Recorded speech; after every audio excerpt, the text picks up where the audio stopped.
Okay, I think we'll get started if everyone's ready. So yeah, we'd just like to say my name's Olivia. I'm a cultural producer at Manchester Museum, and I'm coordinating our events for the run up to Black History Month this year. So this is our first event that we're hosting, and we're very excited and happy to have Dr. Zetta Elliott with us, and also Brianna McDaniel from REIYL Spaces. So I'll just run through a little bit of housekeeping, and then they're going to introduce themselves in a bit more detail. So the Dr. Elliott's talk will be about 30 minutes, and then we're going to have some time for a Q&A. So if you have any questions, you can kind of hang on to them until the end, and then if you just look down at the bottom of the call, there's a reaction button, and you can use the raise my hand function. Oh, sorry, I'll speak very close to my mic, that might help.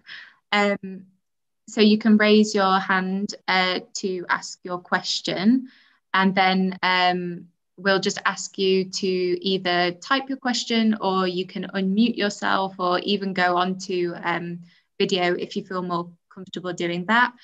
I'd also say that there is a functionality that you can change your name on the Zoom call if you didn't want to have your full name on there.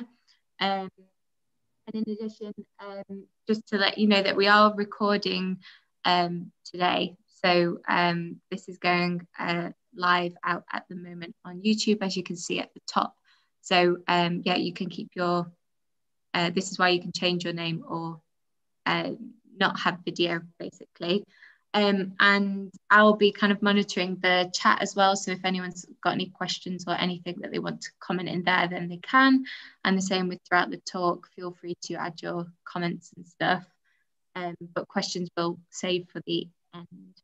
And if you could mute your mics just while Dr. Elliott and Brianna are talking, then that would be great as well.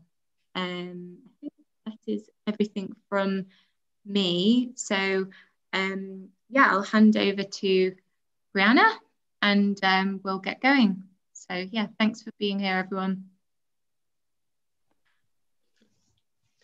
Thank you so much, Olivia. I am so excited to be here today. I'm so excited to introduce to some and to reintroduce to many Dr. Zetta Elliott with her fantastic programming.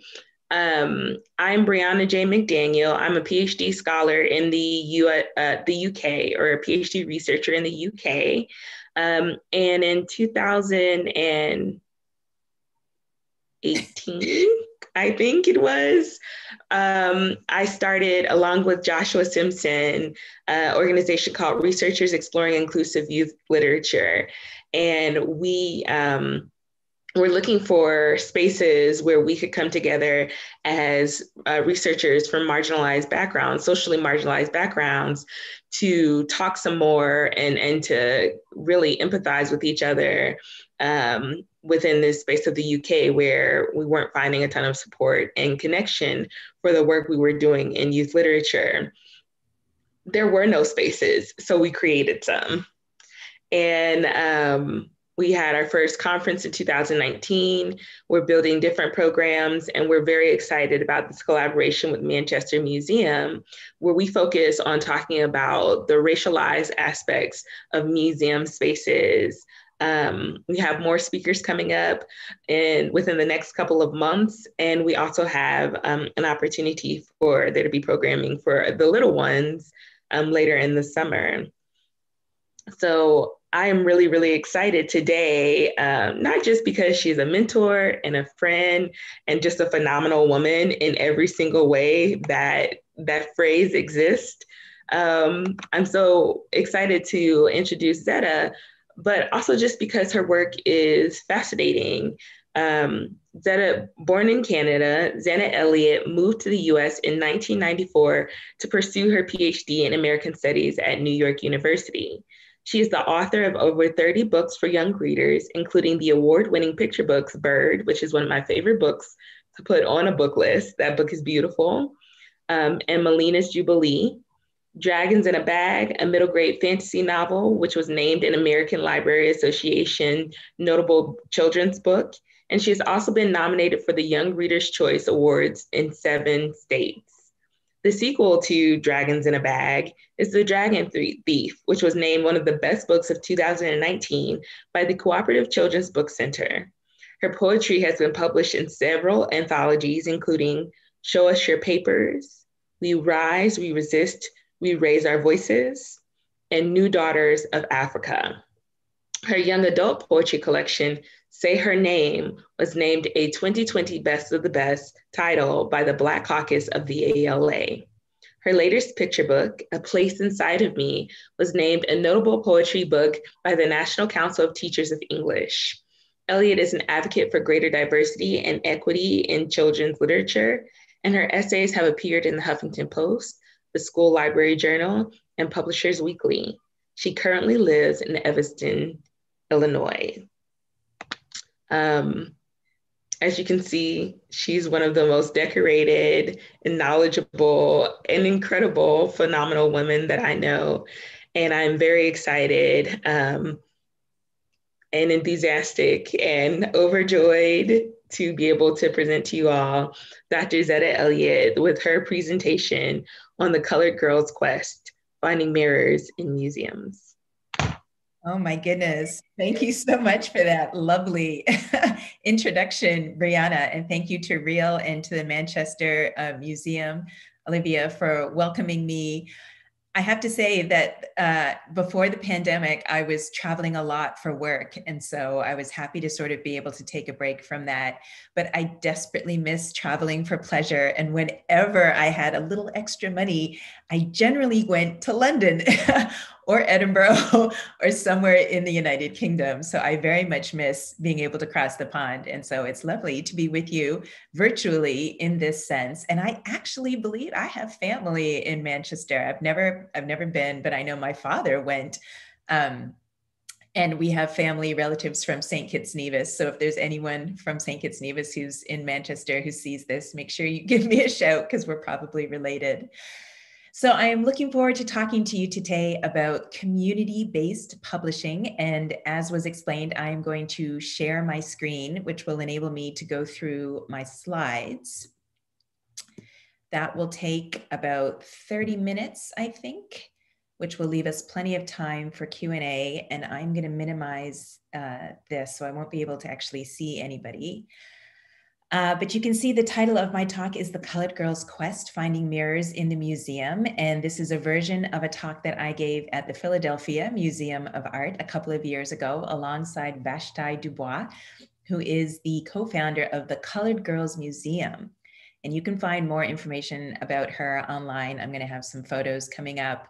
But I just do want to begin by saying that colored girl is, I would say, part of the Black vernacular.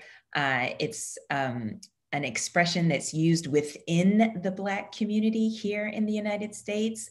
Colored, however, as a term, as a signifier for Black people is no longer used. So if you are not a Black person, please be careful about the context if you do choose to use that word. You may have heard of Ntozake Shange's play for colored girls.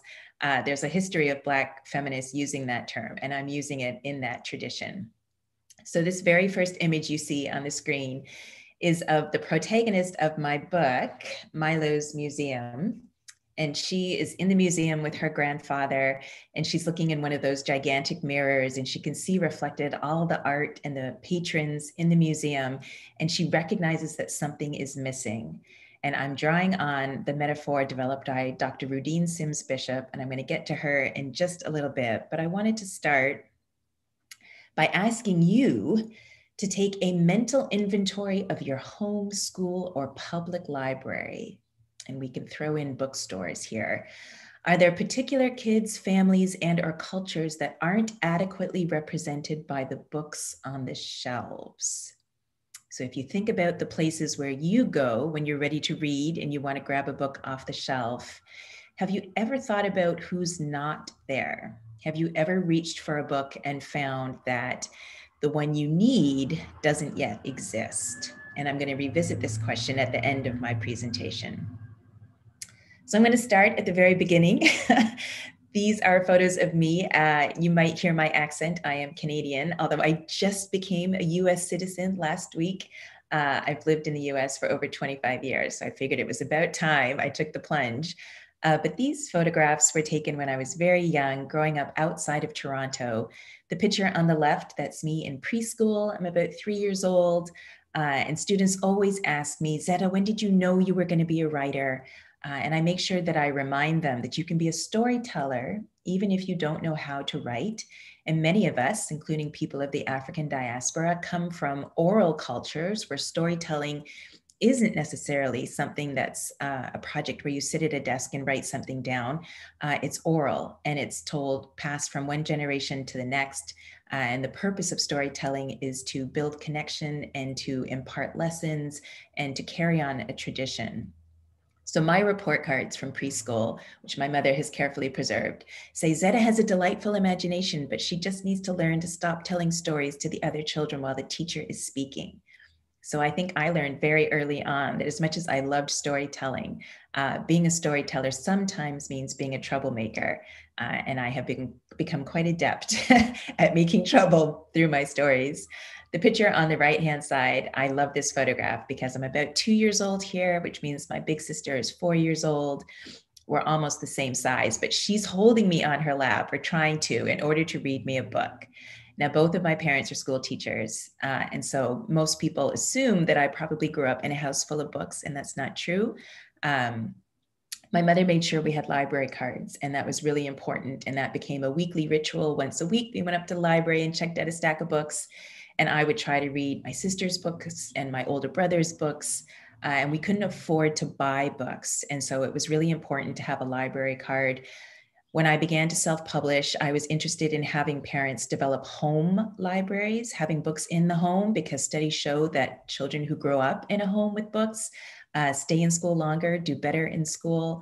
But books published in the United States, and I suspect this is true also of the UK, are prohibitively expensive, because when a book first comes out, it generally comes out in hardcover.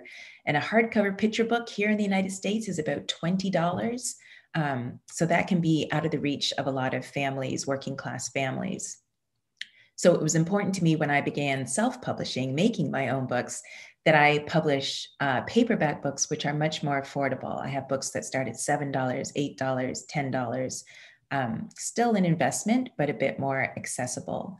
What I also love about this photograph is that my sister already understood by the age of 4, and me being 2, that when you read a book to someone, you hold them on your lap, which means that reading culture was already quite strong in my home. And my mother, certainly, my mother was my kindergarten teacher, but when she was off duty at home, she was still pulling us onto her lap and reading books. And that's a practice, a ritual, a routine that continued amongst my siblings, and that I certainly share when I'm doing story time with kids.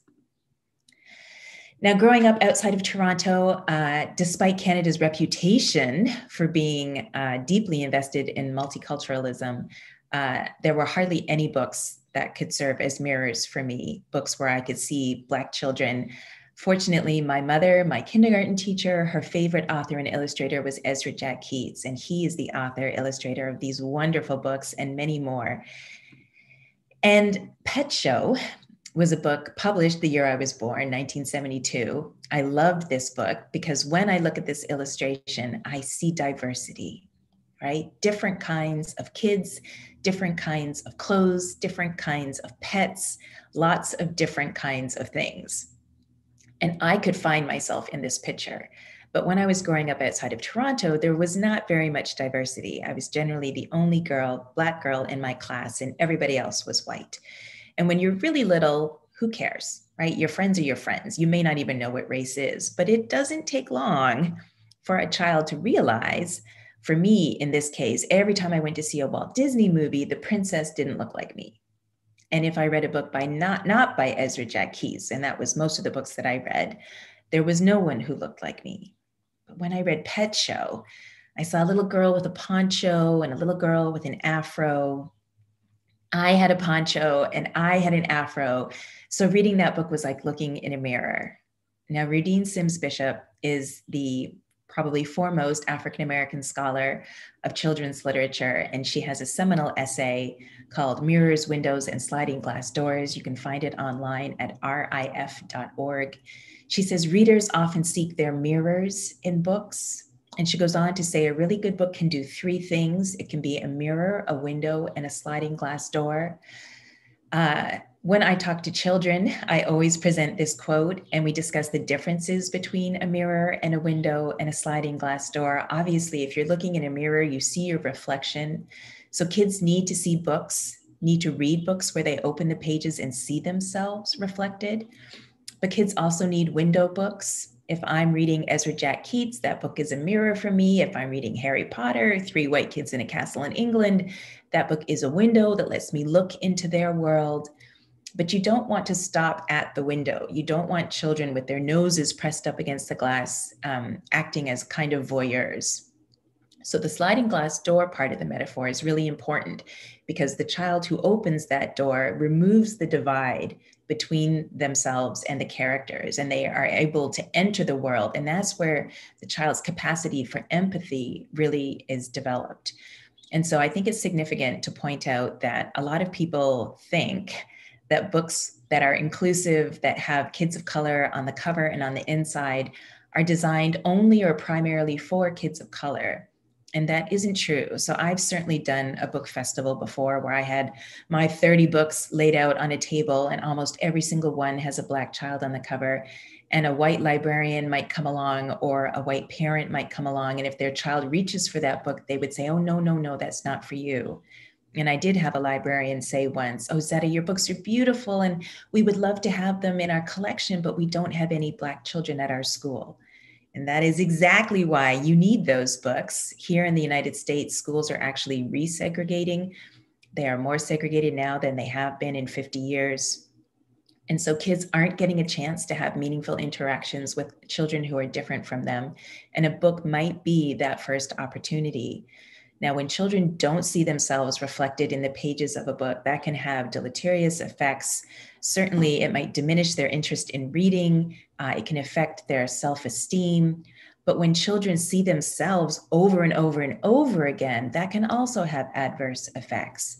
So if your child only sees white kids having wonderful adventures again and again and again, that might boost their self-esteem. It might make them more interested in reading, but it also might make them feel like they're the center of the universe, which is not a good thing because we live in a global society. And if we want our children to be prepared to live in a diverse and inclusive world, then they need to know how to recognize and respect difference.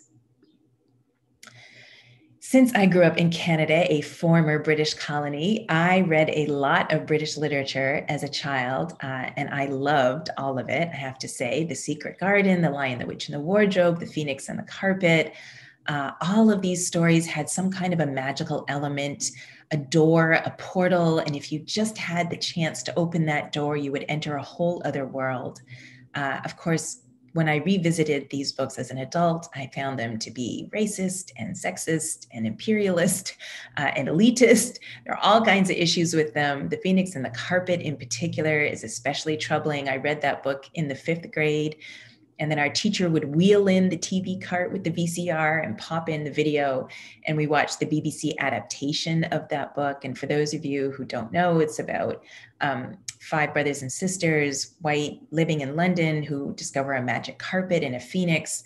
And they end up taking their Irish cook to a tropical island populated by savages who, of course, were dark-skinned and had afros like me. But of course, they believe that she's, a god of sorts, this poor Irish woman, and they begin to worship her as their queen. And when I found an image from the video adaptation, of course, there are white actors in blackface playing the savages. It's just extremely troubling. And why that book was selected to be taught in the 5th grade is beyond me. But the idea, I wish I could remember what I did when we were watching those scenes, whether I sank down in my seat as the only Black girl in the class, or whether at that point I identified solely with the white children and so didn't even process that I was being misrepresented in that way. I read so many window books as a child and so few mirror books, particularly magical fantasy fiction, that when I wrote my own story, I thought I had to have a white protagonist. So even though that's what my family looked like when I was a child, that's the family that I drew in my picture book. I literally erased myself from my stories. And I've written elsewhere in the Horn book about the need to decolonize my imagination and decenter whiteness. And now, of course, I understand magic can happen to anyone, anywhere, but after having a steady diet for, 10, 15 years of texts that centered white children and marginalized or misrepresented Black children, I had a lot of damage done to my imagination and to my spirit. And I am still doing sort of the recovery work to heal from that. So if we can prevent younger children, the next generation, from having to go through that, then I think we should put all of our energy toward that.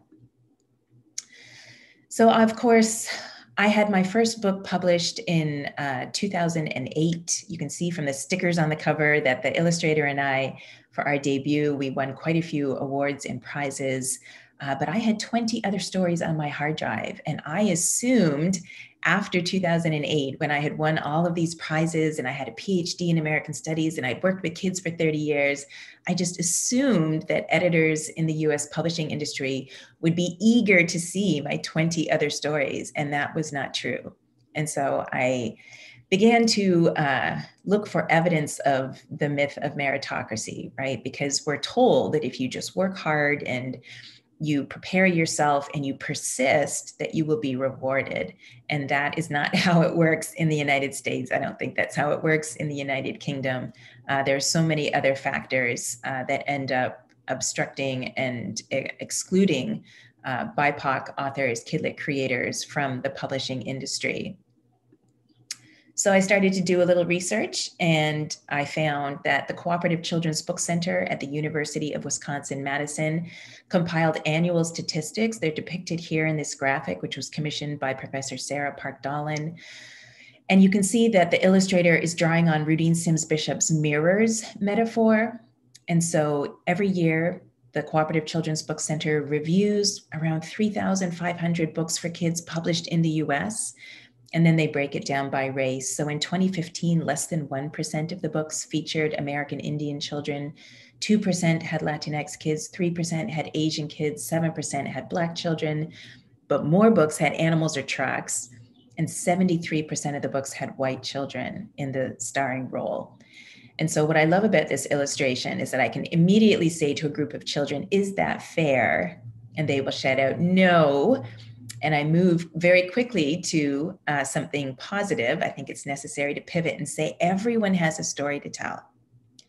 Everyone has a story to tell. And if everyone had an equal opportunity to tell their story, we could change this.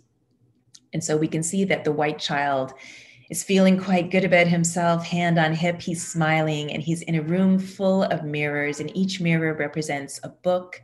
And every time that child opens a book, he gets to be the hero. He's the king, the firefighter, the scuba diver, the astronaut. But the other children, get one mirror each, which gets smaller and smaller to reflect how few books they have. And when they look in the mirror, they are miserable, right? They don't have the chance to be the king or the superhero. And we often do find that when kids of color are featured, centered in books, there are problem narratives. And right now, we certainly see a preponderance of books around police shootings, and that is important. I certainly want those books. I write those books, but we need to have a full range of stories for all children. Now, if you want to take another quick look at the numbers at the bottom, I'll show you the latest graphic from 2018. So when I ask children, are things getting better? Usually the first thing they notice is that the boy who had 73% of the books now only has 50%. So that reduction could be considered progress. But what happened to all of those books? Did we suddenly get a whole bunch more books for the Indigenous and kids of color. No, we asked publishers for more inclusive books, and what they did instead was double the number of books about animals, no doubt believing that animals are race neutral, and they are not. And I would refer you to the work, important work Edith Campbell is doing around monkey books and how monkeys historically have been used as surrogate stand-ins for Black children. So animals are anthropomorphized, they're given human characteristics in these books. It's important to be very careful. They are not race neutral. We still have a lot of work to do. One of the reasons we see these disparities in publishing is because of the lack of diversity in the publishing workforce. So here is a graphic by Lee and Lowe. They are the publishers of my first book, Bird. You can see that only 5% of the authors are Black. And then if you're trying to find an agent, which you have to do if you're going to submit to the major corporate publishers, only 4% of agents are Black, 1% of editors, 4% of marketing and publicity, 3% of the sales team, and 4% of reviewers.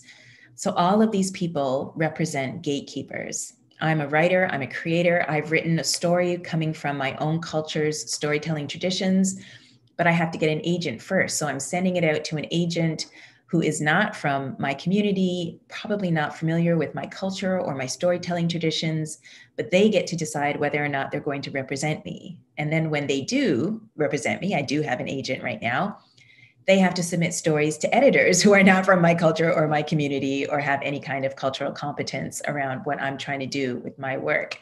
If the book does get acquired, it's then going to be marketed and promoted and reviewed by also, again, someone who is not from my community. So these are some of the challenges that Kidlit creators, Black Kidlit creators face. We Need Diverse Books put out this graphic that in 2019, 46.4% of all children's books featuring Black or African characters were written and or illustrated by Black or African creators, which means that even though in the past few years we have seen a drastic increase in the number of books about Black children, most of those books are not written by Black people. So I think about 6 years ago, we were around 30%. So we've gone from 30% to 46%. That's definitely an improvement, but it still means that more than half of the books about Black children are not written by Black people. We are not considered the experts, allowed to be the experts on our own experience. So I did a similar graphic for Canada. In 2019, 4% of all Canadian children's books featuring Black main characters were written and or illustrated by Black Canadians. Canadians, like I said, love to pat themselves on the back. Despite the success I've had as an author, I can't get published in Canada. I have an agent, and when she submits my stories, I have a story about my uncle, a Black boy learning to play hockey in the 1960s. His family's Caribbean. Canada publishes how many hockey books a year? A lot. And we couldn't get a single editor to take on that story. So Canada has, I think, around 419 children's books that were published in 2019. 2 were by Black people. 2 out of 419, which is about half of 1%. In the United Kingdom, Brianna is certainly probably more familiar with these statistics than I am, but a third of pupils of school age are of minority ethnic origins, and yet 5% of the books had a Black, Asian, or minority ethnic main character. And one of the things I thought was really interesting from this Reflecting Realities report was it said, according to Book Trust findings, the number of British debut creators, right? So people in England with their first book coming out, those people of color, it increased from 12 in 2017 to 24 in 2019, but nearly half of these are self-published. And that is significant to point out because when I compile statistics on my own blog, I only compile statistics from what the publishers are doing because I want to know what the industry is doing, what those gatekeepers are allowing through. But the truth is that people of color, certainly people in the African diaspora, we demonstrate what Dion Brand has called a mastery of wayfinding. And that means when a door is closed, we will find a way around that obstacle. And self-publishing, I think, is a way around the closed doors in the publishing industry.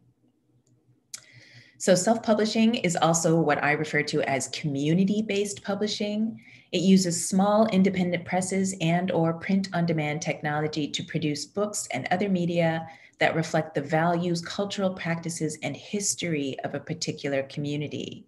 Community-based publishing operates without outsider approval and or interference. And so that to me means that this is organic writing. It emerges naturally, organically from the community.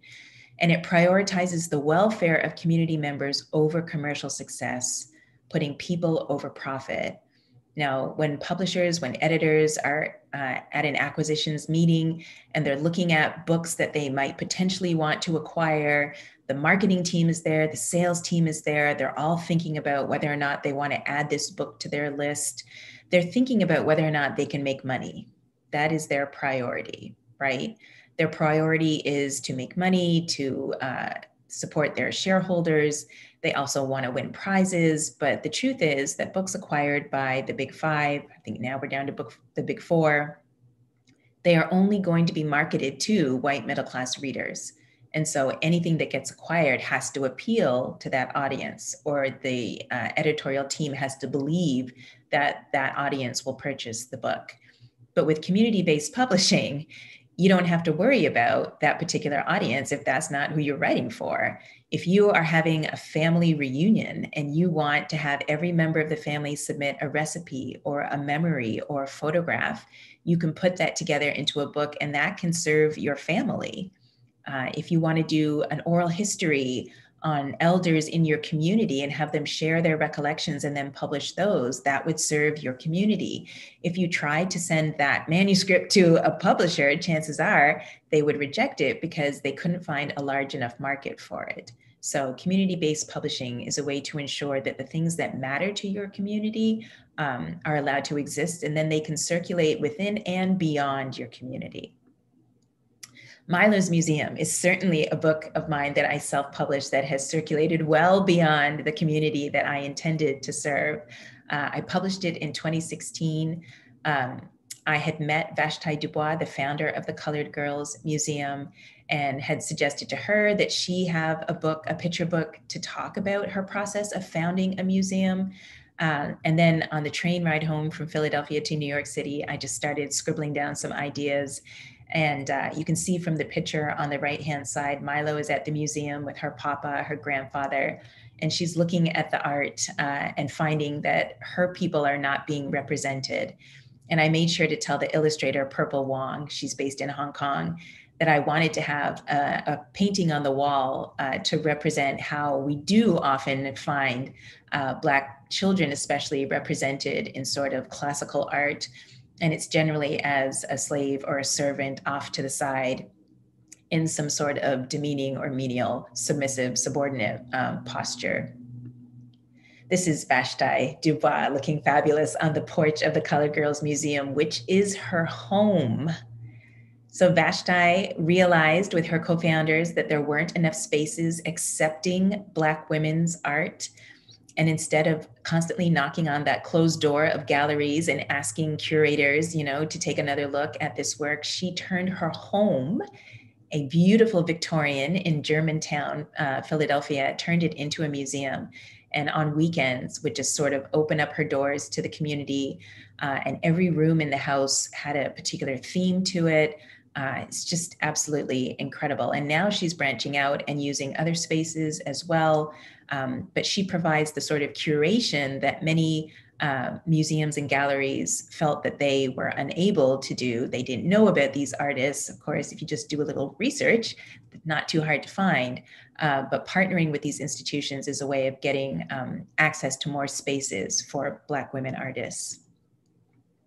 Now, in my family in particular, storytelling has great significance for me. This is my parents' wedding picture in 1967. They divorced about 13 years later. But in this photograph, you can see my mother in the center and my father, and then that's my father's stepmother, my grandmother. My grandfather declined to attend. He didn't approve of an interracial marriage, but it's not quite interracial in the sense that he might have thought. I like to tell my students when I'm teaching them the 1-drop rule, which is that if you have 1 drop of African blood, that makes you Black in the United States. In this photograph, everybody is Black except my grandfather on the far right with the collar. So he was a United Church minister. He performed the wedding. And that's my grandmother. Next to him, my mother's mother. She is a quadroon. She's 1/4 Black, which makes my mother an octoroon, 1/8 Black.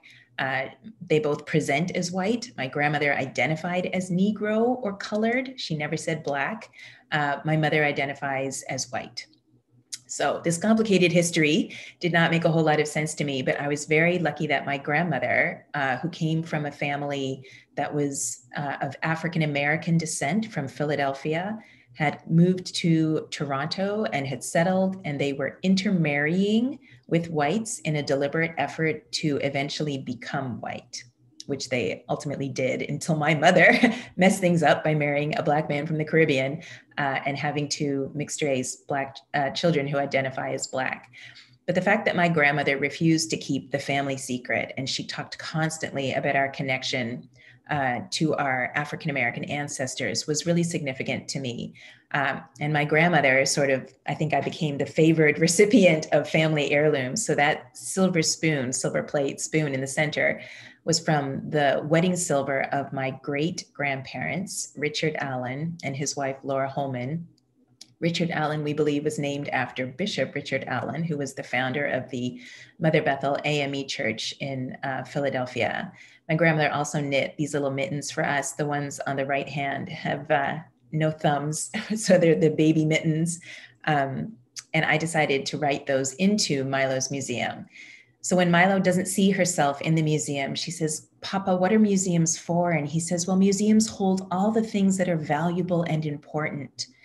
And she thinks, well, if it holds everything valuable and important, why aren't we valuable and important enough to be in the museum?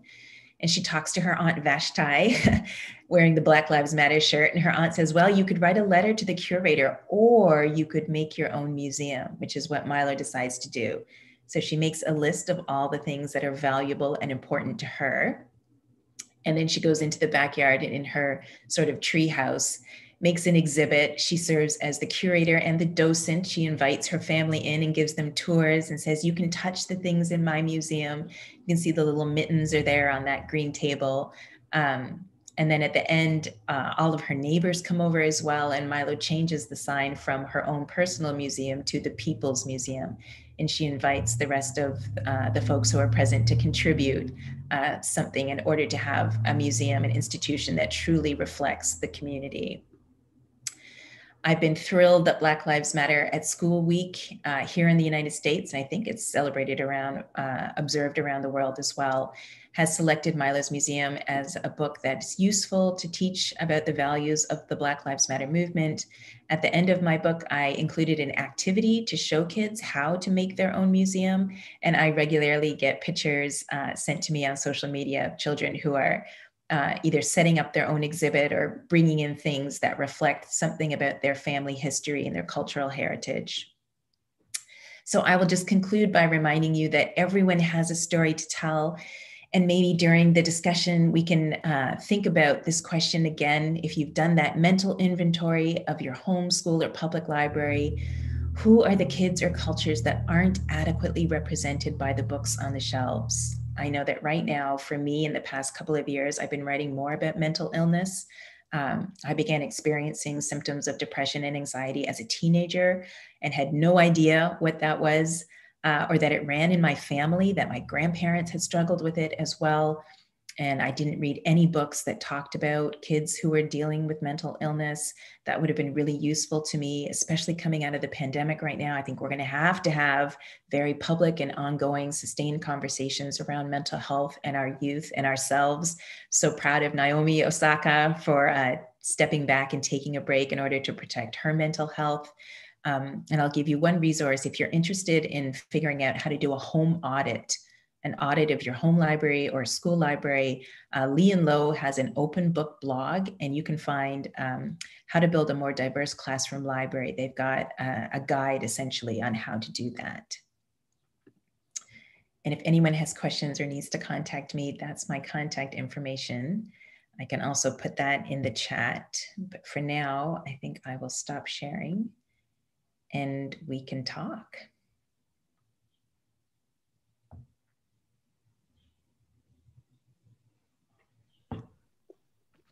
Wonderful. Sorry, I was trying to find the link for the Lee and Low. I didn't find it, but if someone else finds it and they can put it into the chat, I think that would be, oh, yes, you too, Olivia. Oh, Zetta, thank you so much. What a beautiful and fantastic presentation. And I'm always excited to learn more about your origins and how you enter into these stories and build your family and your connections into the stories in such beautiful ways. So before we go into the question, though, could we just, like, I do like it when we can unmute and do applause just to say thank you, and so that I don't forget. So if everyone will take a second just to unmute and just to say thank you and applause. Just fantastic.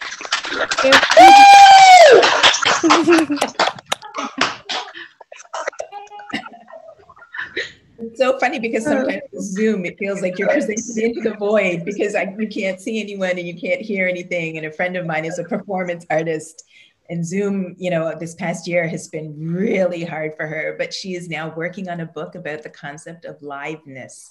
What does it mean to be live? And how do you know you're alive if you aren't getting that kind of feedback and you don't have those mirrors? Because that's essentially what an audience is, right? You see people nodding, you see people disagreeing, you hear the and it keeps you going. But when you don't have that, it's such a different experience. So thank you for that audio clap.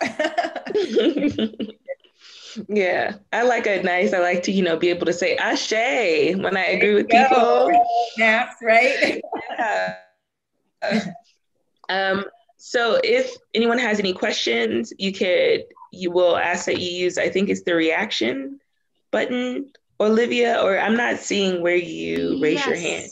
So just at the bottom, there's the reaction button on the bottom right. It should be on your screen. And I think Satya has a question. She's raised her hand. So Taisha, sorry. By all means, you can unmute yourself and go ahead and ask. Hi, Zetta. Hi, Taisha. How are you? All right. I really have enjoyed this. Zetta knows I have Zetta children who Zetta readers who I give Zetta's book to, and I'm a Zetta follower. So Brianna, I join you in my admiration and respect for Zetta. But one of the things that happened just as you were talking, it occurred to me that I needed to see, you know, where I could find the book, because I'm always, Zetta has written so many books and I'm always learning, but then I never act on them, you know, and I usually get her new books and send them to my Zetta readers. And then I require them to send a note to her, which I don't know if she gets or not. But one of the things I just did was to search for the book in my neighborhood, you know, on Google, you know, you can find out. There are no copies. You know where I live, Zetta. There are no copies in my neighborhood in Upper Chicago. I mean, that is just unbelievable. So I'm going to actually contact Women and Children First. Is one of those in my neighborhood, the bookstore in my neighborhood. Before you do, I should say that I don't know if everyone's hearing that echo. I apologize if you are. So self-published books are generally available through expanded distribution, which means that bookstores can order them. However, I published through Amazon. It was CreateSpace, and now it's Kindle Direct Publishing. And when I do a full color picture book, if I make it available to bookstores, my royalty is 21 cents on a $10 book. So originally I was like, you know what, I'm going to do it because I want bookstores to carry my books. And then for years, about 5 years, I went through with either having no sales from bookstores or bookstores who said, well, you publish with Amazon, we're not going to carry your book. I respect that. That's their decision, their prerogative. So the full color picture books that I have self-published are not available in bookstores because I canceled that option. I just couldn't accept making 21 cents on a $10 book. And so Milo's Museum is only available on Amazon. I know, that's unfortunate. You know I don't like Amazon. So. I know. So all the other books that I have self-published, the novels, the chapter books, the plays, the memoir, all of that is available on Bookshop. Bookshop. So yeah. Bookshop.org carries just about everything except these full color picture books because they're not available. If someone is doing a bulk purchase, like I have some organizations that wanted like 100 or 500 copies, I can do those directly for them. But I know that's one of the unfortunate things is that I tried to have it be available through a bookstore, but financially it's not worth my while. And a lot of indie bookstores simply will refuse to carry indie authors, which is another big challenge. And then of course, libraries need a book to be reviewed in order to add it to their collection sometimes. And review outlets won't review self-published books unless you pay $500. So there are certainly a lot of challenges around community-based publishing and distribution and partnering with bookstores. There are definitely more radical bookstores that are open to indie titles, but many of them are not. But thank you for always sharing books with your Zetta readers. I appreciate it.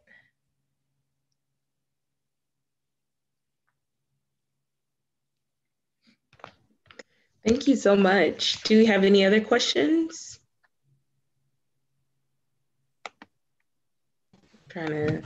Hi, Zetta.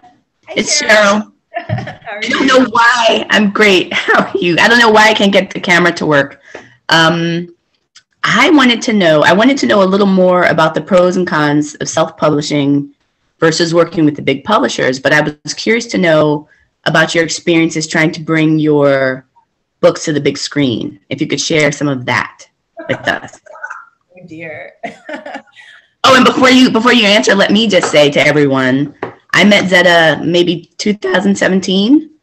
I was in her presence for 5 minutes watching her address and interact with children, and I decided I've got to get my kids in front of this person, and I invited her to come to Newburgh to teach a workshop because that's who Zetta is. So I get the love. Yes, we love Zetta. Okay. My fans are few but mighty, I have to say.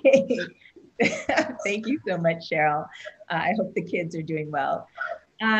So I'm not sure exactly how much I am supposed to say about my film experience, but it has been quite a roller coaster. So I do have about a dozen books that are traditionally published with small and corporate presses, and Dragons in a Bag is my most popular series. And last summer, we had quite a bit of interest from several film studios, and we had one that offered us quite a bit of money for the option, which means they have 12 to 18 months to find a film deal for the book. And so we sold the option, felt good about the deal. It was a film studio that was trying to be different and had an investment in social justice and equitable representation. And then they said, did I want to write the screenplay? I said, no, I would defer to someone with more experience because I've never written a screenplay before. They hired someone who has no experience adapting a book for the screen, but he's a Black man. So I thought, all right, I can work with this. So I met with him and talked to him, and he had sort of misread the book and decided to write a treatment, which is just like his summary of how he would write a script. And Jax, for those of you that know the series, Jax is this 9-year-old boy who has lost his father, and he's kind of nerdy and bookish, and he ends up staying with an elderly woman who turns out to be a witch. He becomes her apprentice. They have to deliver dragons to the realm of magic. So in his film treatment, Jax is so angered by the loss of his father that he punches a kid at school and gets suspended. And then throughout the film has these outbursts of anger and has to learn how to manage his anger. And that essentially becomes Jax's narrative arc. And then they added a new character The Dark Witch of Wales, who is this white woman from Illinois who has a horde of sheep that bite people. So I don't even know if I'm supposed to be talking about this, but I was like, no. And here are the reasons no. We have stereotypes about Black boys, you know, being violent and aggressive, and this child is sweet and kind and innocent. And that's one of the things that appeal to readers when they're reading the book. And that's not necessary for his narrative arc. Like there are other ways he could show growth. And I am trying not to promote anti-Blackness in my books. So there's no dark witch who is the sinister and evil and corrupt person. No, we're not doing that. Wrote a letter to the studio execs, who were two white people, man and woman. And we sat down to talk with them about it, and they defended it hard, just fought tooth and nail. They were not going to change that. And I was wrong. They were quoting my book to me like I had misread my own book. It was terrible. And we decided to ask for the rights back, and it looks like they're going to give it to us. So we were fortunate that the deal hadn't been announced and no money had been paid. And lesson learned that sometimes maybe it makes more sense to take less money and work with better people. But, you know, they had been so, oh, we love this book and we want you to be involved every step of the way, and then completely different. So I think, you know, coming out of this past year where we had so many companies virtue signaling their support for Black Lives Matter and saying that they were more invested in equity and they were going to do better, et cetera, you know, you don't just listen to what people say, you have to watch what they do. And so at this point, my film agents are strategizing for a way to get another deal, but we'll have to wait until we get the rights back from this other studio. So that has been my experience with films so far. I do have a friend in Hollywood, and she is interested in Milo's Museum, and we were thinking about maybe proposing it as a TV show for PBS because they're looking for proposals right now. That's the public broadcasting channel here in the United States. But I don't know, you know, I think in some ways, I think when you write a book and then you're trying to turn it into a different medium, you just have to sort of hand it to someone else and say, I trust you, go do it. And that's hard for me. So I don't know if I will ever be able to make that handoff.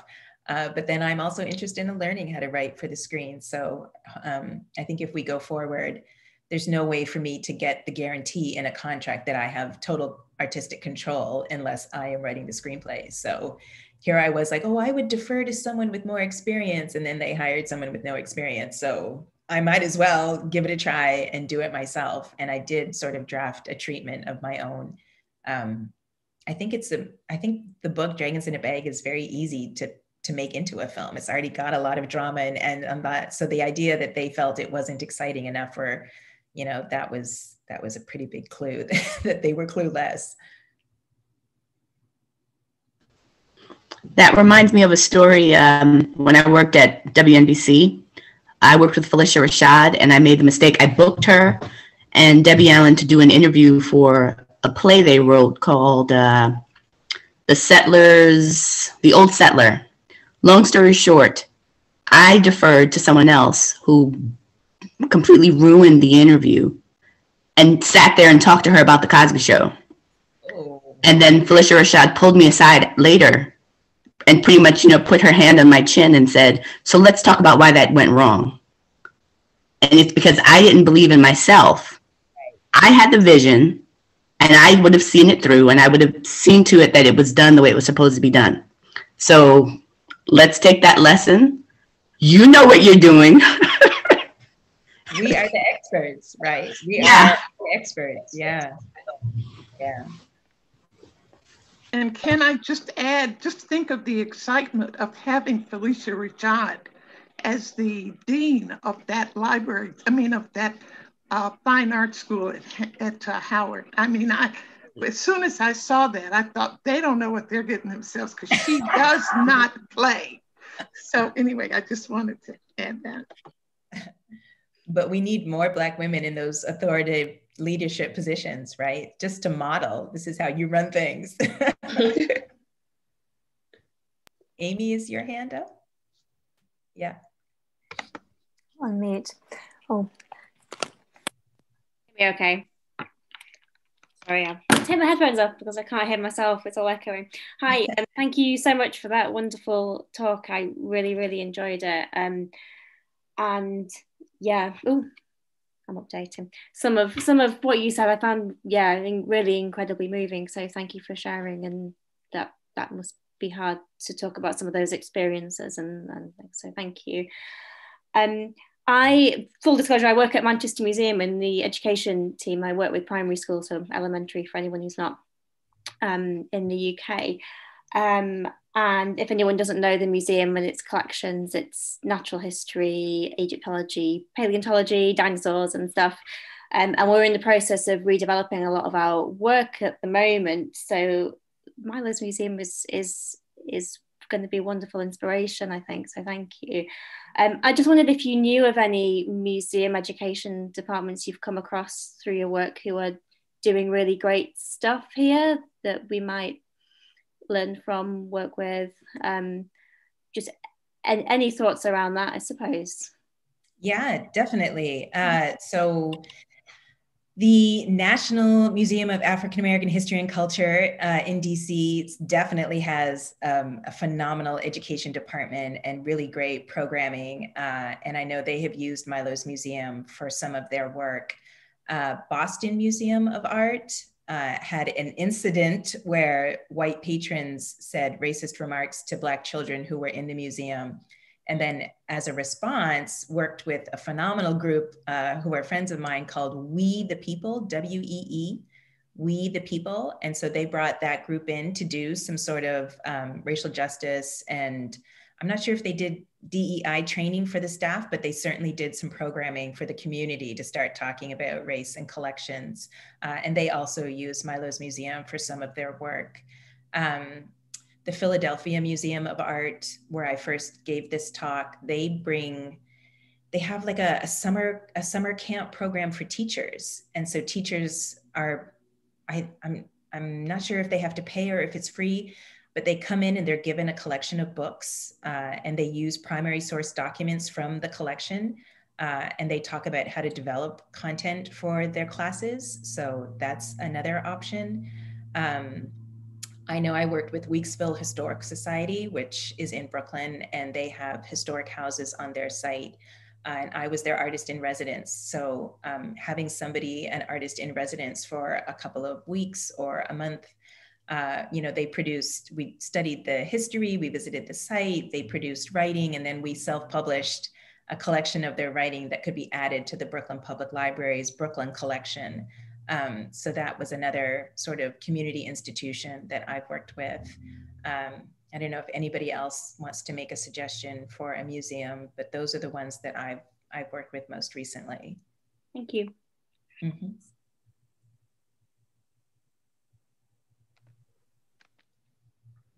Okay, so I think that we are moving towards our time to end. I think that was a fantastic last question to ask for resources that we could share out. And I'm so grateful that so many people were able to engage with this conversation and to learn more about how fabulous. I had mouth surgery the other day. I'm sorry. Fabulous. I meant to say fabulous. You are, Zetta.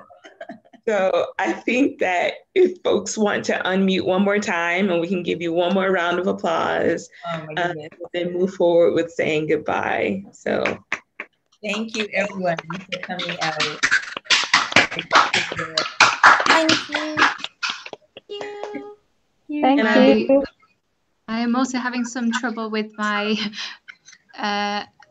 camera again. But yeah, I just wanted to say huge thank you to both Zetta and Brianna. It was great talk and wonderful for having you both. Just to let everybody included in the call, we are going to be having another talk hosted with REIYL soon, but we're just deciding on a date, so kind of just keep in the loop with the Manchester Museum for our upcoming events if you want to attend, and obviously you can follow REIYL as well to keep updated on that. But yeah, thank you everyone for joining. and hope you enjoy the rest of your day, whatever time zone you're in. I have a question.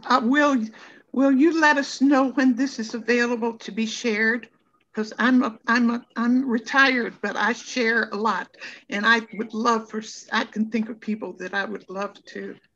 Zetta knows this. I can think of people that I'd like to share this with.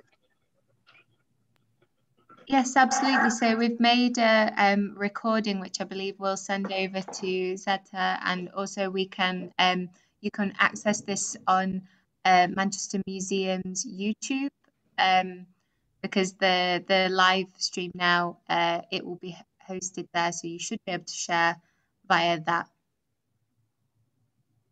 Okay, amazing. Thanks everyone. Take care. Thanks everyone. Take care.